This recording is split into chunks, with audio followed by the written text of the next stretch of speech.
कोई सोच सकता था कि मलकू के गाने नकदा कोका डट्ठा रतोका इतना मकबूल होगा, जो टी सीरीज़ है 256 मिलियन फॉलोअर्स रखने वाले टॉप म्यूजिक चैनल को भी क्रॉस कर जाएगा और नंबर वन पे पहुंच जाएगा।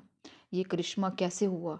ये ऐसे हुआ कि उसने पाकिस्तान के मकबूल तरीन लीडर इमरान खान की मोहब्बत में इस पूरे गाने में एक जुमला शामिल किया कि जेल अडियाला कैदी 804 हुए।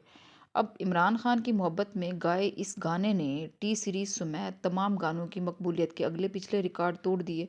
जब उसने इस जुमले की मकबूलियत देखी तो उसने उसमें मज़ीद ऐसे बोल शामिल किए जो इमरान खान के हवाले से थे। अब कल तक मलकों को सिर्फ चंद हज़ार लोग जानते थे।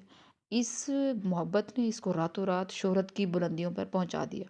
अब ये जहाँ भी जाता है लोग अकीदत से इसका हाथ चूमते हैं, इसको बड़ी शौक से सुनते हैं। जब इसके बारे में मलकू से सवाल किया गया कि आपको इतनी शोहरत क्यों मिल रही है, तो उसने कहा गाना तो नॉर्मल सा है, बस बात यह है कि जिसने खान का साथ दिया वो चढ़ गया, जिसने छोड़ा वो बढ़ गया। अब मैं सोचने की बात यह कि जो काम तहरीक इंसाफ को ऑफिशियल सोशल मीडिया ना कर सका, वो एक आम गुलकार मलकों ने कर दिखाया। होना तो ये चाहिए कि जिस तरह लोगों के रुझान है ऑफिशियल सोशल मीडिया को कोई म्यूज़िक कोई ऐसी चीज़ जारी करनी चाहिए थी। अब एक अनजाने में मलकों ने जो काम कर दिखाया वो किसी ने नहीं किया। अपने इमरान खान के सियासी मुखालिफिन इस शोहरत से, इस एक्सेप्टेंस से इस कदर खौफजदा हुए कि उन्होंने मलकों को गिरफ्तार करवा दिया।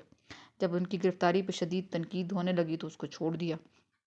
फिर इस शोहरत से अंदाज़ा लगाएं कि इमरान खान अब एक स्पोर्ट्समैन से लीडर और लीडर से मुर्शिद का किरदार के तौर पे याद किया जा रहा है। ये एक असातीरी किरदार बन चुका है, एक जैसे ना एक हर ओहदे से अबव हो चुका है।